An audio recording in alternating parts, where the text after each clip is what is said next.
Dangerous to go alone. Take this.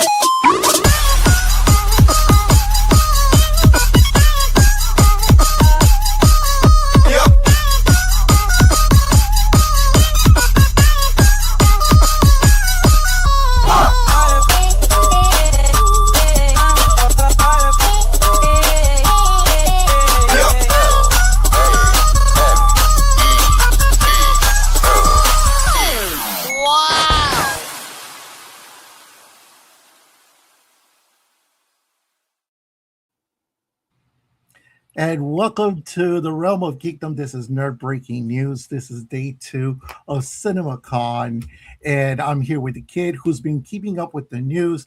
And we're gonna go ahead and just give a little recap and a little reaction of what we think is going on. But first, go ahead and like, subscribe, follow us on all of our social medias on YouTube, Twitch, Instagram, so on and so on. So let's go ahead and jump in, kid. What is the first thing you want to talk about? For me, it's the Batman 2. DC essentially, when they did their panel, they essentially did all the 2027 releases coming on for next year, and for whatever reason, the Batman 2 was not listed as one of the films. This movie has been historically delayed. It has been script issues with Matt Reeves. As we all know, he takes forever. It does. So it's one of these things where, like, are we worried or are we not worried? Filming starts in June. It's less than 2 months away. But they have like a whole year for them to be able to film all of this, right? At least that's the game plan. And it seems like, Matt Reeves has been doing this for a while. He did it in the first film, right? He took his time. He came up with a great script. After he was done with the script, it took him a while to go through the actual filming and post-production, all that good stuff. And we had a great film. So for me, I'm not too worried. I don't think they excluded it on purpose. I think they just already know that there's a process already going in there, and they're just letting Matt Reeves take his time. Yeah, but don't you think it's a little bit weird that they did like a montage of movies, or they detailed films in 2027, and this is a big brand, it's a big IP, and so it could be it's either much ado about nothing, or the other extreme. Where it could be the other extreme, correct? Exactly, where all of a sudden we might be seeing the first roadblock that exists. But I don't think that's the situation. I think that quite honestly, there was a lot that came out today here in CinemaCon, so. I just feel like maybe it was excluded just because of time constraints. Yeah, that or the fact that, maybe obviously they don't have a montage because no filming has began, right? So that could be the logical argument where like, hey, they haven't even detailed the villain of the film. They haven't even said anything with regards to casting in terms of the villain. So it could be, overreacting as usual as DC fans, but we'll see. But this is the one that caught my eye. This is the one for me that right off the bat, it's the nervous, the DC, walking on eggshells kind of fan that I am. That I'm like, oh, here we go, something's gonna happen. Let Matt Reeves cook, but apparently, again, we'll see, right? Because it's in a month and a half from now, so. Yeah, exactly. And since we're already talking about this, let's go ahead and jump in and let's talk about that new casting update that we saw today. So we're talking about Adriana Arjona. She's going to be playing Maxima. So who is this Maxima character? And what can you tell me a little bit more about this? So here's the thing. Before we go even further with Maxima, here's the thing with this. So the trades are saying X. The scoopers are saying Y. And James Gunn, who's notorious for putting it out there on Twitter because he lives in that world, he hasn't said anything. Remember, the last thing he said was that he's denied that she and 2 other actresses were up for the role of Maxima. So it's one of these things where, like, hey, so is Gunn lying to everybody? Is he telling the truth? So the trades are saying that it's her, but then the scoopers are saying that it's Wonder Woman. Yeah. So she's dating Jason Momoa. Clearly, she's in the crew or the club of James Gunn. I think she's Wonder Woman. I think it's all correct. I think it's all a smoke screen. I don't update it. Yeah, I think it's all a smoke screen for Wonder Woman. But I'll Mhm. say this though: if it is Wonder Woman, right? So Yeah. we're doing a second Superman movie with multiple characters, and Wonder Woman is in the movie. What does that remind you of 10 years ago with Gal Gadot, Batman v Mhm. Superman? They also show Gal Gadot in CinemaCon. There was like a still shot that I saw somewhere on X that someone posted. So again, Yeah. there are ties to that too. So like this is one of those that we just need to see and wait what's gonna happen, basically. No, yeah. So to answer your question, so Maxima is she's a super villain who comes from another planet, and essentially depending on what variation of the comic book, but mainly her storyline is that she's looking for a mate, preferably a Kryptonian mate. Mhm. So she's the queen of her planet. We're gonna see how far she's obviously looking for somebody worthy of the royalty aspect of her life. That's who she is. Now, she has pretty cool strengths, all that stuff. But the thing is that I don't know. I just feel like this is Wonder Woman. So there's been long rumored, by the way, that she was gonna play Wonder Woman for months. So that's why I'm a little Okay. bit like, this is gonna be Wonder Woman. And if it is Wonder Woman in Man of Tomorrow, which was announced today in CinemaCon, that is gonna start filming next week. We're Okay. gonna find out the next week, right? She's Yeah, in of the movie. course. She's in the movie. What role she's playing? We'll find out next week once the Mm. trade get the confirmation. Or maybe James Gunn might do something this weekend or whatever in preparation for filming. We're gonna find out pretty soon who she's playing. I believe she's Wonder Woman. Um, the main bad guy in the film is Brainiac. I'm Yes. assuming But but now that I'm thinking about it, it's like we're adding another person in this film, another big cast player coming into the already crowded film that is A Man of Tomorrow. so isn't that up James Gunn's alley, right? Yeah, it really is. And that's exactly what I wanted to point out. It's like all of a sudden we're getting even more people coming into this film that we already felt because we talked about this in our previous podcast that it already feels crowded. This is kind of like his thing. And here we go. We find him again, adding another person. And whether it's Maximo or Wonder Woman, I thought this was a Superman film. I didn't know we were already in the Justice League era No, of Gunn's and DC, remember to your point, the Green Lantern, John Stewart, Yeah. is going to be in the film. The rest of the Justice Gang from Part One is going to be in this film. The Daily Hmm. Planet crew is going to be in this film. This has been Yeah. an insane cast, and we have yet to get again confirmation on somebody else. But this is going to be one of these things that, to your point, okay, so is it Metropolis because Luther's in jail? Luther showed up in Peacemaker season 2 in jail, and he spoke to Yeah. somebody with regards to the technology and all that stuff.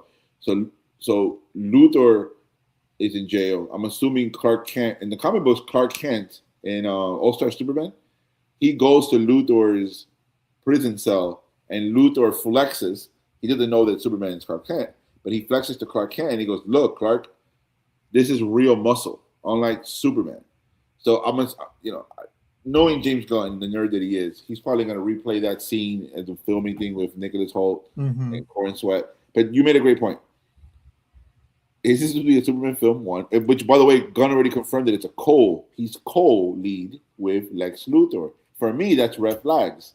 Already a red flag. Yeah, correct. The fans have been dying for Brainiac for years, decades. We've been Hmm. wanting Brainiac. That's all you've been hearing for Superman fans. You got Brainiac, and you're still not going to get a one-on-one Superman and Brainiac story. Remember, Supergirl's also in the film. Supergirl's also in the Oh film. yeah, that's right. She is. She is. So She it's one of is. these things where, like, dude, how many people are in this film? And now think about it. To your point, we're going to introduce Diana already. Hmm. I guess. Again, it started little by little, starting to feel a little bit more like this sounds like the Justice League, instead of an actual Superman film. It sounds like the Justice League, and it also is. Man, I feel like because part one was, we gave it a C. It was a mid film. Um, Hmm. Gunn is probably not realizing the mistakes that he had. For example, there's a lot. We don't want to go through all the errors Part One had, but Yeah. am I excited for Men of Tomorrow? Kinda, right? I like David Cornswell. He's my favorite Superman since Christopher Reeves. But is it enough for me to say, oh yeah, great? You know, I'm gonna blindly follow Gunn, and no, dude, because Creature Commandos was underwhelming. Peacemaker season 2 wasn't as good as season 1. Superman was mid. Like Mario, the first 2 weeks in the box office beat Superman. So you see what I'm saying? And their whole run. So it's like James Gunn. Correct. Supergirl better make money for James Gunn's future at DC, because if Supergirl flops drastically, and we all know, I told you the competition between Supergirl. If it flops drastically, what's the future for James Gunn? Because Peter Safran, who they co-lead DC Studios, his partner, James Gunn's partner, he said Gunn will be there in CinemaCon next year. Oh wow! How is he going to be welcome next year if it's another L? We'll talk about Clayface, and not including that if we're talking about a year ahead, we still even know what's going on with the lawsuit over here with Paramount Warner Brothers merger that's going on. So that could also be up in the air, honestly. Well, you mentioned Supergirl. Supergirl was brought up in CinemaCon, and they showed new scenes for it. Can you tell us a little bit about that? Yeah, so my understanding is that they showed like a clip or a little sequence of her with Ruth, and she's essentially in a pirate ship, and the pirates in an alien ship is attempting to rob Ruth or somebody else. Again, we didn't see it, so we're just going by the descriptions. And then eventually Supergirl's gonna come in and take care of Ruth and get her sword back and fight the pirates. And then there's a line where, I'm paraphrasing, but it says something about like, hurry up because my dog is dying, kind of thing. So this is another one where I'm like, it looks like Guardians. It looks like Guardians. It really does have it. I'm not gonna lie, it really does have the same feel. But I think that's because I think James Gunn just had too much input into it. But allegedly, he's not the director and he's not the writer. Allegedly. Right? Allegedly. But the problem is, to your point, when you have the same, what's it called, the robe, the jacket that she has, right? And it looks like Star-Lord, and she's playing music like Star-Lord. I'm not saying it's apples to Guardians. Clearly not. I'm saying that it's a lot of similarities between this film and Guardians.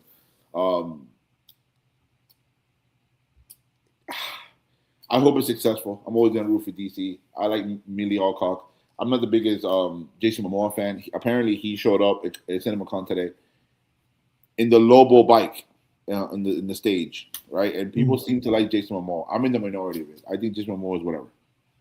I agree. I just feel like he's one of those actors that after you see him play 2 or 3 different characters, they just seem to feel completely like the same character. Kind of like what Will Smith was, it's one of those things that for me it's just like, I don't know. Hi Giselle, welcome to the show. How's it going? It just feels like you're just playing the same character over and over again. There's not a lot of difference. It's just Jason Momoa playing Jason Momoa. And he's only in the movie for a short bit of time. He said that he's only like 10, 15 minutes of the film, whatever. So I'm not really getting at him for that. I'm saying that let's see where this goes. Let's see if it generates enough buzz for the people. And again, you're between Toy Story and the Minions. That's Murderer's Row. Yeah, that's true. How much families are going to choose financially to go see Minions and Toy Story? And it's not a shot at Supergirl. It's just unfortunately the scheduling, right? You happen to be in between 2 monsters. So I hope it does well. We'll see what happens. We just have to cross our fingers and hope for the best for this film, especially for DC fans, because you need this film to be successful in order for the next film to kind of be able to follow up and give you some kind of momentum. And one of the things that maybe you should, take it as a grain of salt, or, if you really trust her word. But Billy did say that this film is going to be one of those films that you just gonna have to watch on cinema. You were happy to watch it there. So we'll take those comments as it is. Show up to the film when it comes out in theaters if you want. Let's jump in for another DC project that they have that they talked about, and that's Clayface. Yeah, so this was interesting with Clayface because I feel like people are tired of James Gunn. So that this is a different take. Clayface. This is what's cool about Clayface is that we found that. By the way, it comes out in some similar to the close to the fall. So this is a perfect horror movie element type. Kind of like the Joker a couple years ago. Remember the Joker, the original one, not with Lady Gaga. It was horrible, but the first one. No. Yeah, I know what you're talking about. It made $1 billion, and it came in the fall of that year. I feel like Clayface is doing the same thing. It's the fall of the year. The Batman Part 2, if it hopefully doesn't get delayed, is the fall of that year. It's that gloomy, dark DC characteristics they have. The cool thing about Clayface, man, if you ever seen the Batman the Animated Series, which is one of my favorite cartoons growing up 30 years ago, the most famous Clayface, for me, the most famous Clayface origin story, because there's different Clayfaces, but it's the idea that he's the actor. In the cartoons, he's an actor. He has to put a cream on because his face gets it's shapely. He's, I guess, quote unquote ugly. Like kind of belting away. He's disfigured and he's quote unquote ugly. So he has to put that cream on to keep the perception that he's still a young, relatively good-looking actor to do the roles that he's doing. Obviously, the mafia is involved, right on schedule. Of course. Why wouldn't it be? Cartoon, they overload him in the floor. They grab him in the floor and they overload him with the cream that turns him into Clayface. It's a sad interpretation for Bruce Timm's the Batman the Animated Series, because it shows you like what you're willing to do to hold on to a career for so long, but the detriment of you doing that. And for a kid's show to do that, I thought that was amazing. This is getting, based on the reports, this is getting a very, very strong influence from that episode. And so that's why I'm intrigued to see it. And for the reports for CinemaCon today was that it's amazing. It's horror. It's thriller. There's a lot of scenes. They show Gotham City. There's a lot of scenes of, we didn't see the footage. We'll see it hopefully when it comes out in a couple of days. But essentially, there's a lot of imagery where you can see him. Remember, because he also could shape his hands to weapons. So that's pretty cool. You see that. Yeah, exactly. And you also see that, some of his face is falling off. Some of his hands, it changes. He could also shapeshift. And then in the end, it shows that when he's messing around with his face so long that all you see is blank, like there's no figures, no eyes, no nothing. So I feel like because of what's going on with James Gunn, and I feel like we're still pretty far. We're still like 6 months away from this film. This is one of those, oh man, you got to go watch it. It's a different type of superhero movie because it's not about a superhero, just like the Joker. The Joker wasn't about a superhero. This is a villain origin trail. And I think this and DC is at its best when they go that realistic dark stuff. And I think James Gunn is, better for worse. People are, how it is that where you're like, hey, I've had this for so long. I'm tired of orange soda. I want Sprite. That's what it is here. I'm tired of James Gunn for a little bit. I'll come back to him maybe, but let me get something new right now. And I think this is the thing where we got to see. And for DC fans, I'm more excited for Clayface than Supergirl. And I'm going to tell you exactly the same thing. I think that I'm very excited about this film because it also feels like this could be kind of a standalone film on its own. Like you said, this is going to be right in the fall. This is something that definitely you could go like on a nice little evening, go watch the film, and you don't have to worry about what's going on with the rest of the DCU to really know what's going on in here. And then in CinemaCon, what they described was basically a scene where the actor was disfigured in the hospital, sliced up, shot with shots from Gotham City. So this is going to be very exciting. And let me add the Eagle into it. Hey, welcome to the show, man. Hey guys. So we're talking about Clayface. Have you had a chance to look into it, or you haven't have a chance to? Not at all. What is it about? Clayface teaser. Never heard of this one So before. now, yeah, that's actually a perfect segue, because you did send this earlier, kid, where you were talking about how it takes like a darker adaptation of Feet of Clay with some inspiration from The Substance. So tell us a little bit about that, and how does that tie in with what we're seeing? So Clayface Eagle is a C-level Batman villain. And I'm being nice. He's a C-level Batman villain. There's different interpretations of Clayface. Essentially, he is a walking figure of clay.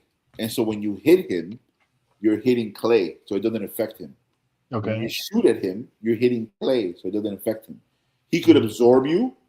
He could manipulate his hands into weapons that could kill you, like an axe, whatever he could think of. He could manipulate it and use it against you. It's hard to hit him, because when you hit him, he just wraps you up in the clay. So he's very difficult in a one-on-one battle. How Bruce does it is beyond me. Bruce has to have like Bruce fights. What is it? What's his name? Is this the DC version of Sandman? Like Kinda. That's think of the Sandman. When Peter hits the Sandman, are you really hitting solid, or are you hitting straight sand? Right? Mm-hmm. This is him. The difference is Sandman too. Sandman could also manipulate himself to do different things. Yes. That's a great point. But I think Clayface has a little bit more of a darker theme to it. Clayface tends to be at some point like almost like he loses his mind, which you don't really see that with Sandman. Yeah, that's a good point. So that's why I said that. Well, Clayface. The reason why it's a psychological thriller and a horror thriller is because Clayface is, and they're going for what the cartoon said, the episode 30 years ago. Essentially, Eagle he's an actor. He's trying to stay young. That's the actor portraying him. He's trying to stay, and you see Clayface, right? The background. You see how he looks? He looks, right? That brown, the teeth, the eyes. Essentially, he tries to keep himself young by using a certain cream, but the cream runs out, and somehow he gets.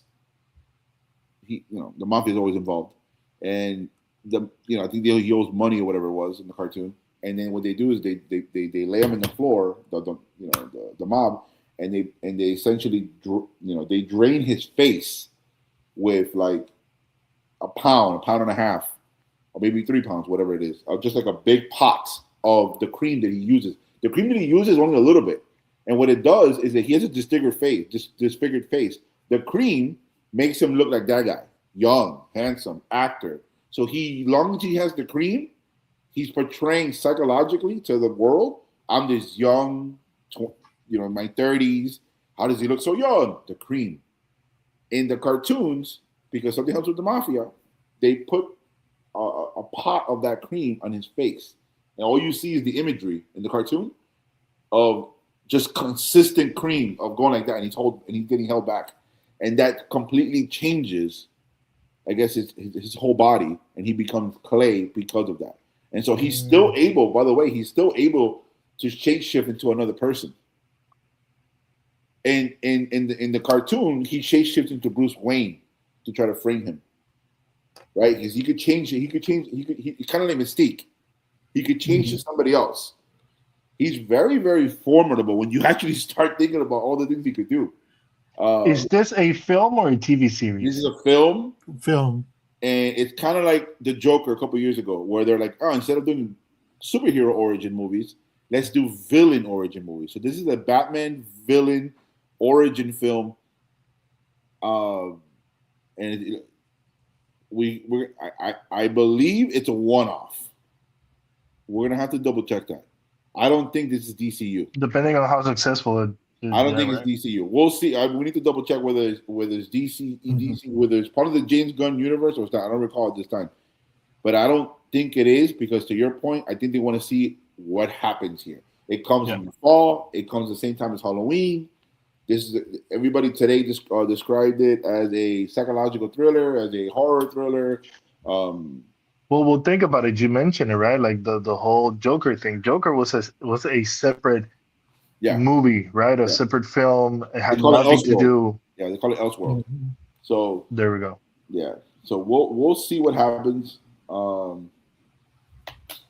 the way, the Heat lost and go Hornets. Go Hornets. Go Hornets. Let's go. Shout out to my boy Professor. Shout out to the professor who's crying right now. But go ahead. Correct. But what I was saying, All right. what I was saying, you go. I'm more excited for Clayface than Supergirl. Ooh. I am. And that's a lot coming from the yeah. kid. It's a lot because I don't think the kid is into the horror, dark side movies. So No, I'm just tired of James Gunn. I'm tired. I put all my chips on James Gunn, and all he gave me back was David Corn Sweat. I'll take it. I love Corn Sweat, but this is TK made a good point. You go like when we talked about Man of Steel, Man of Tomorrow.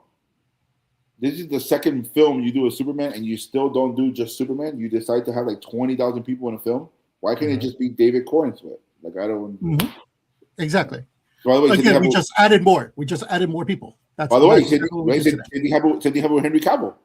Henry Cavill did Man of Steel, then he did BVS and Justice League.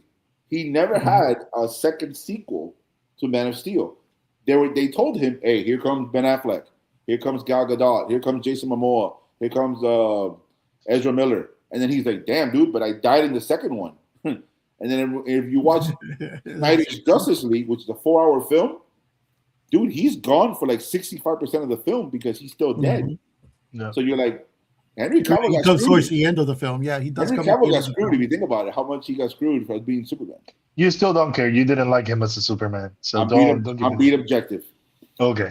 Yeah. I'm being objective. Well, let's go from one big IP to the next big IP. We got the first personal reveal for The Hunt of Gollum for Lord of the Rings. Kid, what do you think about this? Because I know you and I are both huge Tolkien fans.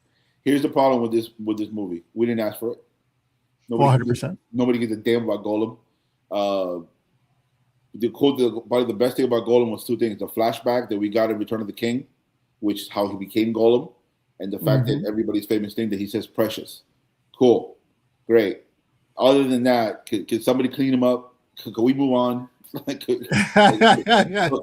So this story, which they already cast Aragorn, by the way, a lot of people are getting reprised for this film from the old Lord of the Rings movies, and a lot of people are coming in new. So just to give you a background, this is the timeline for this film, guys.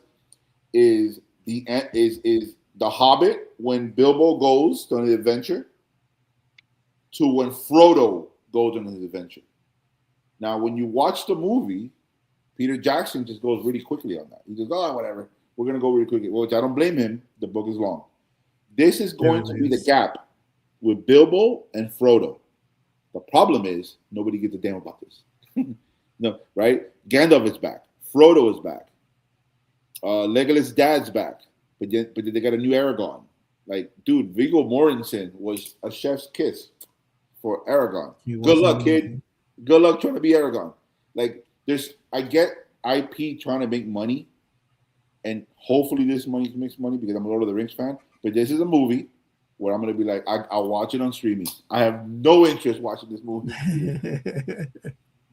I agree with you 100%. For me, though, when I heard about this, I'm like, oh, great. This is a cash grab. That's it. That's exactly what it is. This is a cash grab. We have the IP. Let's throw something random out there just to get people to come in. Like, you have so much better stories that you could have gone into and told us about the story of Middle Earth, how it became the first war that they had. But instead, you want to give us this, I guess, interlude of what should have been between the two films. So I don't know.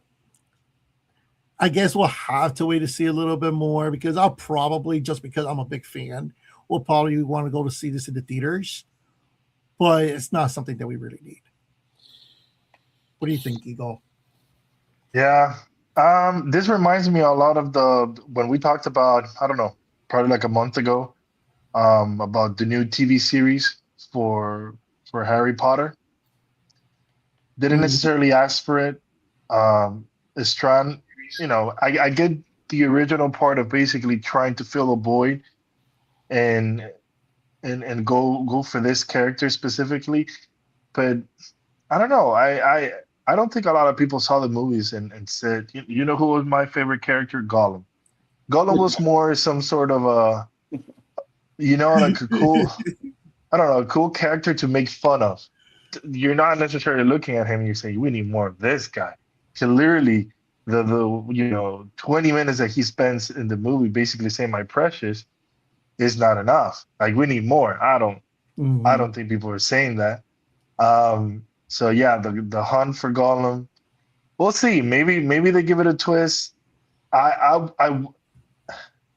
would like to know how much it is based off the books. If this is something that is within the books, and how much is stretching it out.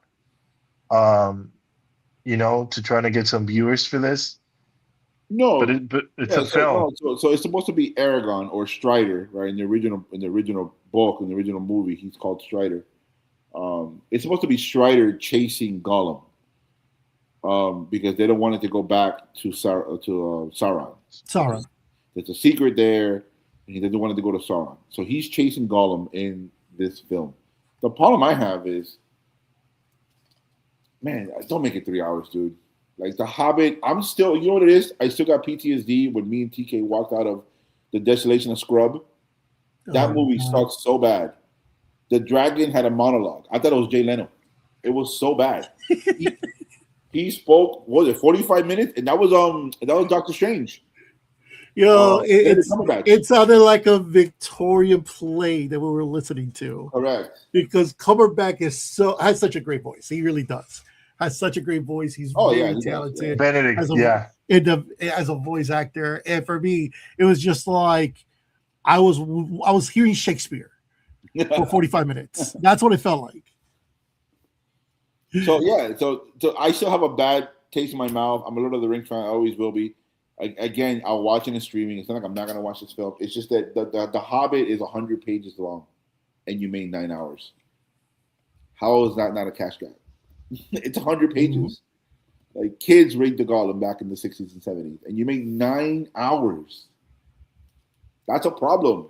It could have been a film and a half, but you made 3 films out of 100 pages. So I just hope that this is not the hunt for Gollum. Oh, we didn't get him. We got to get him in part 2. You're like, no, dude, get him now. Yeah, right. Exactly. That would be the worst thing that would happen if we have that, unfortunately. Can you imagine? And I think that will hurt. Well, that will hurt the franchise so badly. Yeah. Oh man, I almost got him. Mhm. No, I don't want And that. by you, this is Aragon we're talking about. If Aragon can get him, that's a wrap. We have to start looking at Aragon. Well, we know he does it because he shows up in the films. Correct. TK's right. So we have to now look at the resume of Aragon and be like, well, there was that one L with Gollum. So He made it up, though. He made it up. He defeated Sauron at the end.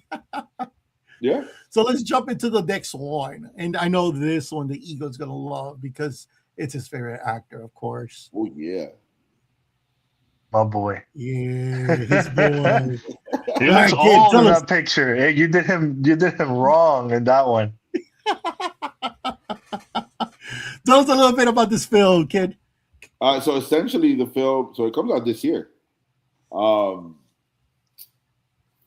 Man, listen. Before we go on deeper with Digger, we it just a little. I've been hating on Tom Cruise for years. I gotta give the Eagle credit. I gotta stand in awe of Tom Cruise, because the thing with Tom Cruise, man, is he's what, 60? How old is Tom Cruise? He has to be 60. There's no way. I think he's pushing a little bit more. Yeah. Really? Yeah, I think I'll he's tell you going right down. Tom Cruise is what? No way he's 70. There's no way he's 70. No. But What do 60 you got? something. What do you think? 65? Yeah, that's what I'm thinking. He's 63. There we go. Okay. So he's in his early. Born in 62. Yeah. He's in his early Yeah. 60s. I have to stand in awe. And you know the worst thing about it? Eagle, like I love Tom Cruise in the 90s. I loved him Vanilla Sky. I loved him all that stuff. I think once he started doing some with Cameron Diaz, man, that movie with Cameron Diaz sucked. Oh, I forgot what it was called. Oh my god. Oh my god. Day and Night? Was it Day and Night? No. I think it Was it Day and Night or Jack Reacher? No, not Jack Reacher. Jack something. Well, I think there was one where they did together. It was Jack it is Reacher. Night and Day. You see, I knew it. It was Night and Day. When that came out, and then I think it was Jack something. He did something called Jack something. Jack Reaper. Reaper. That's what it is. That's not Reacher. Reacher's the actor. Reaper. Come on, we can't take that serious. That's when Tom Cruise hit that wall. And to your credit, Eagle, the Mission Impossible one that I saw with Henry Cavill was one of the best spy movies I've seen ever. It was amazing. But But I mean, both of them, they kick ass. That was Henry Cavill's best role, by the way. That was Henry Cavill's best role, by the way. Yeah, I would agree. He had and again, I'm just giving kudos to him. I'm not being disingenuous here. He had a gap where he was just like, ugh. But he got out of the cave. He did it. No pun intended. He digged his way out. Get it? Quote unquote. You might be right. I'm just trying to. So the film is essentially Cruise trying to save the world, humanity, in light of the destruction or because of what he did using a machine. So he has to basically save because of what he did, his actions. It's very highly anticipated. Tom Cruise has become one of these dudes where you have to watch his movies. That wasn't always the case. But this is a film where he's kind of going a little bit left field, right? This isn't spy. This isn't government related. This is kind of like a rockish kind of thing, right? Kind of like San Andreas. It describes it as a satirical, dark comedy. It's going to be a weird movie only because of the director. Alejandro Iñárritu. Yes. So some people are basically saying that this is the movie that he's gunning for to get an Oscar. Whether it happens, we'll see. The director, he was the director of Birdman and Birdman The Revenant. The Revenant. Which is the other one? Mm-hmm. The Revenant. He got Leo the Oscar. Hold on, why would you hate the director? Those are two good films. No, I'm not hating He on him. wasn't. He was complimenting. Okay. Yeah, correct. If anything, I was basically saying that this is a shot. So that's probably why because let's be honest, guys. Like Tom Cruise considers himself, even let's be honest, we know that he's doing action movies that are clearly but that's not Tom Cruise. But hold on, I disagree with that. That's not Tom Cruise. He did A Few Good Men. Like that movie was amazing. Okay, so here's the thing. Tom Cruise is a weird actor because he will give you Mission Impossible, and at the same time, early on in his career, he would get more serious roles, serious dramas, home runs. Yes, like he did Rain Man with Dustin Hoffman. Correct. He didn't get the Oscar. He got nominated. He didn't get the Oscar. Born on the 4th of July, a Vietnam movie with Oliver Stone. Like he did Thunder, was it the NASCAR one? And then to your point, and then a year later, he did with Nicole, his wife at the time, Nicole Kidman. He did that Irish boxing movie. And then literally one of my favorite movies, A Few Good Men. A Good Man, yeah. Jerry Maguire. Jerry Maguire, yeah. Oh yeah, Jerry Maguire for sure. And I'm trying to think. Yeah, Days of Thunder, Top Gun, obviously. More serious than Vanilla Sky, Minority Report. Vanilla Sky, man, that movie was weird. Jesus, his filmography. I can't believe I'm saying this. His filmography is so good, like 2026 to when he started in the early 80s, that you could probably rival Tom Hanks. Yeah. I'm not saying the skills of an actor. That's Tom Hanks.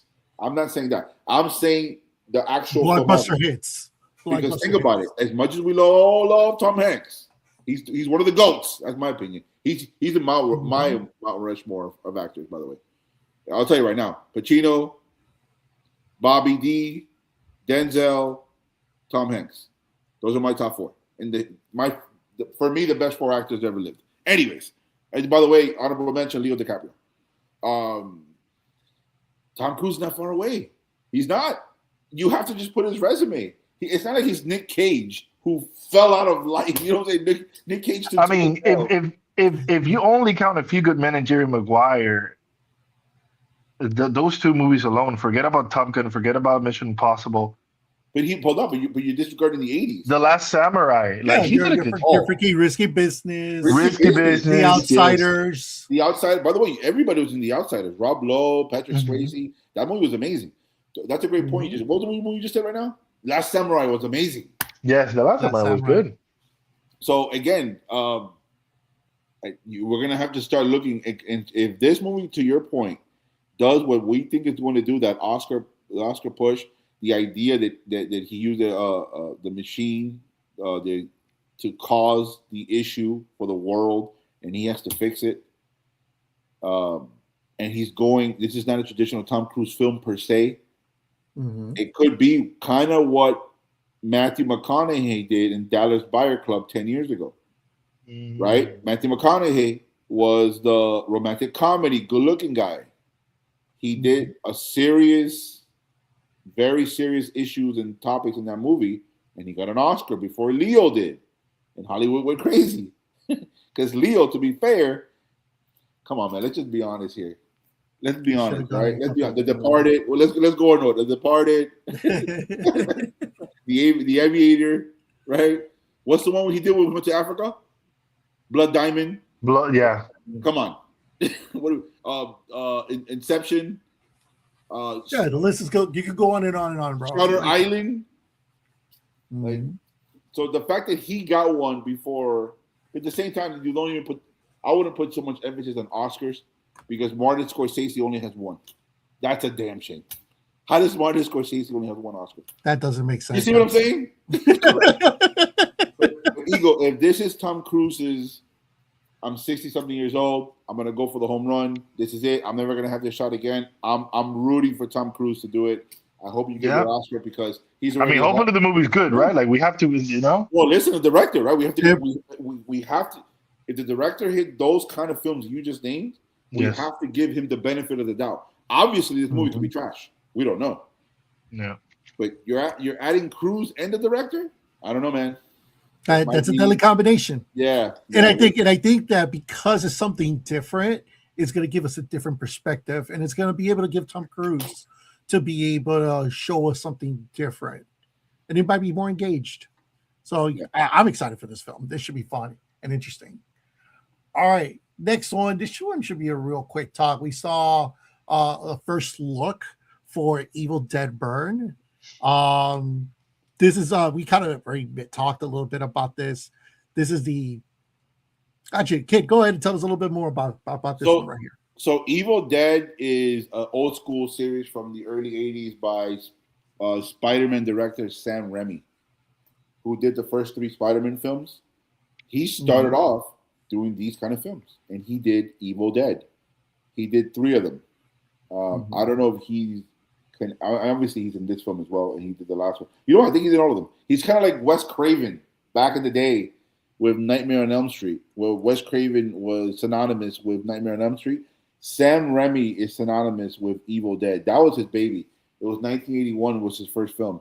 So this is kind of like Scream that came out, right? 7, 8, 9, the new ones that came out. This is kind of like that. This is like, okay, what if Evil Dead was in 2026? We're going to continue the storyline. I haven't seen the new interpretations, but the original one, part 1, was the Book of Evil. The book was evil. Obviously always in the woods. always in the woods. Always in the woods. It's a very, very beloved horror niche fan base that loves this kind of stuff. This isn't like Insidious. This isn't like Annabelle, any of that stuff, where while it is supernatural in terms of like the context of what it does, it's not going to go to the degree of those films, like, for example, the trailer we saw yesterday where I couldn't sleep. This is not that kind of film. While it's still, again, it has the horror element, this is a very, very, yeah, I'm about this trailer. I'm about this brand, this Evil Dead stuff, and that's basically what it is. It's essentially, think of it like Scream. Scream came out what, 96? Then it stopped in 2000, early 2000 with Scream 3, whatever, and they did the fourth one, which is horrible with Emma Roberts. And then what did they do? They waited like 7-8 years, and they got the girl Ortega. What's her name? Damn, that girl. Jenny The girl who's Ortega. everywhere. Wednesday, the actress. I got her name. Jenny Yeah, Ortega. Jenny They Ortega. got Jenny Ortega and they got the other girl, and they rebooted it. But the cool thing is they still kept the old characters, right? They still had Sydney and all these people. Just think of it like that. This is their version. And by the way, this is not the first reboot. Like they came out like 2-3 years ago. The other Evil Dead. So they're just trying to build Yeah. on the franchise and continue it in today's modern world, basically. Correct, exactly. So the first original 3 film, The Evil Dead 2, and Army of Darkness, were literally the 80s, 81, 87, and then into 93. So it was a 13-year window there. And then it made a comeback as Evil Dead in 2013. And then we saw Evil Dead Rise, like about 3 years in 2023. And this doesn't look like it's going to be the last one. It looks like they also have another one coming up in 2028 called Evil Dead Wrath. So it looks like they definitely want to continue this franchise. So according to this, Sam Raimi is not directing anymore. He's producing it, and it's a standalone Evil Dead film, which is interesting. And it follows the family battling demons. So this is a standalone film. So it doesn't connect to anything prior to before. So that means they have the opportunity to go left or right, wherever they want to go. So it's interesting. Sam Raimi's not directing it. We'll see what happens when Sam Raimi's not directing it. Correct. And then cool thing to actually point out is that the one that came out in 2023, that was produced by Rob Tappert, who is also coming back to join Sam Raimi to help out with this film. So there is a lot of correlation. Rob Tappert and Sam Raimi did work together back in 2013. So this is them coming back, getting together to continue this franchise. Yeah. And the horror fans are going to love it. So good for them. Exactly. All right. And then let's go ahead and jump into our last topic. We get to see the actual trailer for this one. It is Godzilla -0. Let me get there. Which, by the way, before you say anything, remember, TK. So let's jump into the trailer. Give me 1 second before we do that. Just sure. TK, remember, I'm the one that introduced you to the first one on Netflix. Remember Godzilla -1? Mm-hmm. I remember. So the actors are coming back. Yes, It's continuing the story. They're all coming back. Yeah, this is the sequel. Yeah. All right, so let's go ahead and jump in there and let's watch this trailer. I'll explain more, but go ahead with the trailer.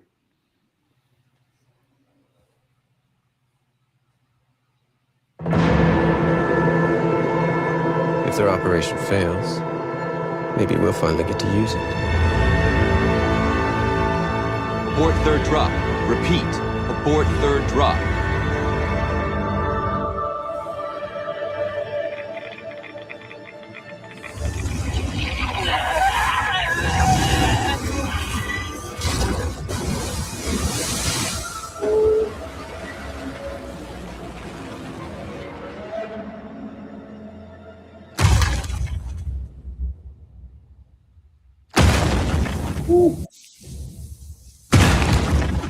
That's gonna be so good. Oh, jeez.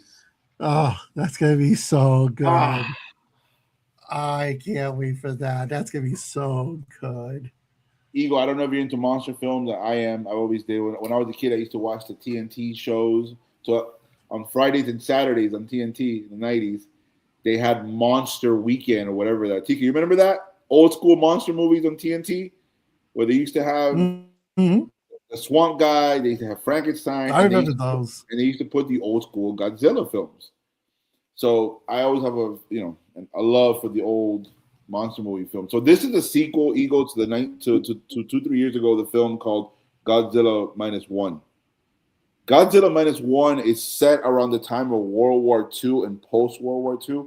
Essentially, a pilot who encounters Godzilla with his crew, the military personnel, gets wiped by Godzilla. He has survivor's guilt, essentially, because he didn't act when he was supposed to act against Godzilla. And then years pass. You see him try to get over, move on with his life. He falls in love, X, Y, and Z. And then him and his crew, whatever, they work with the government to go against Godzilla at that time, in that era. So we're still like in 49, 48. It's still not the 1950s yet. And the cool thing about Godzilla Minus One is, don't think of it, Ego. If you ever watch it, I implore you to watch it. I've been telling this to TK, and he finally saw it. It's not what you think, man. It's not what you think. Where like, oh, here comes a monster to kill all this. No, it's such a psychological great story of the human side more than Godzilla. Godzilla just happens to be in the film. Yes. How about that? That's the way. That's what. TK, I don't know if you can say it other way. But that's the best way. They exactly. Honestly, I think like that was the best way to put it. Like, this is the human experience that we were going through about a man who was in the middle of World War II, and all of a sudden his entire team gets destroyed in an island by Godzilla. And he's the sole survivor. He had the opportunity to be able to get on. He was a pilot. He was able to get on that plane and actually come back around and shoot Godzilla to try to help out everybody else, but instead he fled. And you pretty much haven't come back into this city that has been destroyed in the war, and everybody knows that he's a traitor, in a sense, or at least they treat him like that. And he ends up getting with a vagabond woman with a child, and they were pretty much just in the street. And he kind of built his own little life, kind of being this, ostracized from the rest of the world. And then hence and below, here comes Godzilla. He's ready to come in, start destroying Japan. It is this kind of sense of him, like the kid was saying, like the sense of like guilt, like I have to do something now this time around, because if I don't, it's gonna kill me inside. So it's just this him going through his motions, trying to find out how to protect his newly found family that he has, protect what he has, and at the same time trying to recover a little bit of that dignity that he lost from the beginning of the film. Yeah. I'll send you later tomorrow, if anything, Ego, of a clip, probably the most famous part of the movie, where they're trying to escape Godzilla in the water. They end up getting like a machine gun. Mind you, it's so, like, we're saying this like nothing, como nada, but you imagine being in the Pacific Ocean and there's no island in sight, there's no land in sight, and you're on a boat and this guy's behind you. That's a wrap. Yeah. Like and the cinematography of this was so good that we were in the middle of the ocean and watching that scene. And you could feel that you're the prey. Yeah. You feel that you're the prey, that something's out there hunting you down. So like, again, I'll send you the clip, but essentially Ego is like them four, like, the crew. And the pilot ends up, waking up because he's so depressed, and he uses the machine gun against Godzilla. And he's shooting Godzilla in his face while he's coming out to the boat. Godzilla, or was it the bomb or something that affects his face? It was the bomb or the machine gun that blows up part of his face for about 5 seconds. That was the bomb. The bomb. And, you know what it was? They throw the bomb, and then with the machine gun, they hit him. They shoot the bomb, to make it kind of like Jaws. So what they do is they end up blowing up part of the mouth of Godzilla. Dude, less than 10 seconds later, it goes back. Regenerated. It regenerates. So you're like, good and Lord. And the crazy part is, like, they built a good part of the film on how this was going to be their planning and only plan that they had to stop Godzilla. So to see like the one thing they thought could stop them, all of a sudden just like it's a scratch. Mind you, it's a good film. It's a good film. And it's, for me, the big difference between this one and the 2014 film with Garrett Edwards that came out, the American version. Because remember, this is not an American version of Godzilla, bro. This is the real boys doing this. Yeah. The difference, Ego, is that when you watch the 2014 Godzilla, what the director was trying to be cute about the film was, every time we show Godzilla, we're gonna cut away, and all the fans were like, "Wow, we want to see Godzilla." What he did was he showed you, for example, there's famous scenes in that movie. If you rewatch, he's about to go in a fight, and the next scene is the aftermath, and you're like, "Yo, what are we doing here?" Here, it's like what TK said. You feel the eminent presence of Godzilla. You feel the statue of that guy. You're like, "I'm good. I want nothing to do. You know- Oh, by the way, Correct, they don't. correct. By the way, they don't romanticize Godzilla here. There's no romanticize. For example, in the old movies, Godzilla, come help me, whatever the help would be, because he was bad in the beginning, then he turns good. There's none of that here, bro. There's no loving this guy. He's the bad this guy. is pretty much an animal out there just destroying whatever's in his way. And I think like one of the best scenes in that film was the aftermath when Godzilla first attacked. Like it looked like a nuclear bomb hit that city. You remember? Yeah. Like it was so devastating, and then you see the people who actually got hit and how they're melting, falling apart, and dying in front of you. It's wild. I'm telling you. I know. If you have not seen the film, I'll lastly end with this. The whole Godzilla thing been coming out lately, the last 10 years, right? The Godzilla vs. Kong, and Yes. go back, all that stuff. That's also different than this, because here in Godzilla vs. Kong, it's a popcorn film, man. It's a popcorn film. You're there to watch the popcorn, eat the popcorn, watch the animals. They're not called the animals. Oh my God, what they're called? Jesus, there's a specific term what they're called. Anyways, they fight each other, right? And so it's from a human spectacle element of fighting monsters fighting each other. Here is the fear factor of Godzilla. And when you watch Godzilla vs. Kong, you're like, okay, Kong's gonna get a lick, Godzilla's gonna get a lick. Anyway, it's happy-go-lucky. Nothing really bad happens here. Here, you feel if there really was a Godzilla and the imminent danger and destruction that comes from that said creature, this is the film. And it's not, and the whole film is, and that's what makes the film beautiful to me. That's why I rewatch it so many times. It's like what you said, TK. Ego, it's the idea of what the guy went through, as opposed to 45 minutes of destruction. They don't do that in this film. Yeah. And don't get me wrong, it's not like the 2014 version where like they cut away. They don't cut nothing away here. They'll show you Godzilla and they'll show you all that stuff. But it's the psychological effect afterwards, right? It's the before and after that makes it. And so for here, the fact that you see him go to the Statue of Liberty in 1949, they don't have the technology. This is World War II, the USA. They don't have the technology. This is not, yeah. Woo! Yeah, I'm actually excited how the Americans are gonna. And you saw what it said? Compared to the IMAX. Japanese. IMAX. Mm-hmm. By the way, this comes out similar to when Clayface comes out. So, whoo. Oh, that's Yeah. gonna be tough competition. Because I'll probably jump on this one first before Clayface. Probably me too. I hate to say it. No, it's because the first film did such an amazing job that, quite honestly, I've been waiting for this film to come out. I'll send you the clip, Eagle. Then let me know what you think. But I'm telling you, it's an A+, for me. I'll probably watch it during the weekend. All right, perfect. Any last comments or anything that we haven't talked about regarding CinemaCon now that we're closing into the hour? I would ask Eagle a question. Should I be worried about the Batman 2? I told you, no, not at all. I think that if anything, they're keeping it close to their chest.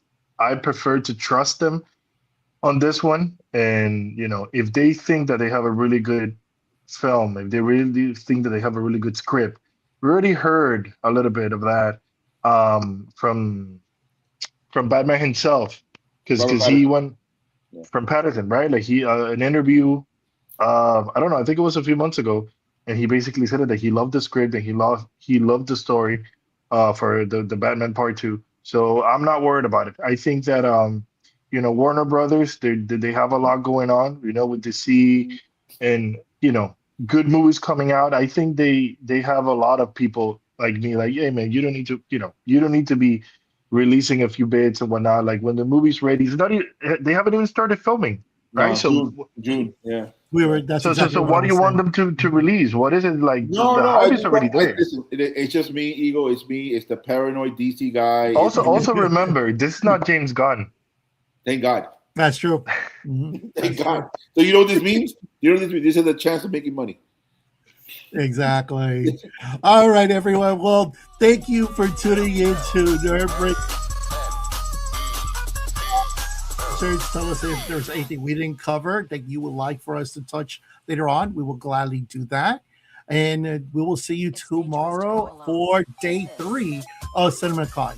Until next time, fellow nerds, this is Nerd Breaking News. Go Hornets.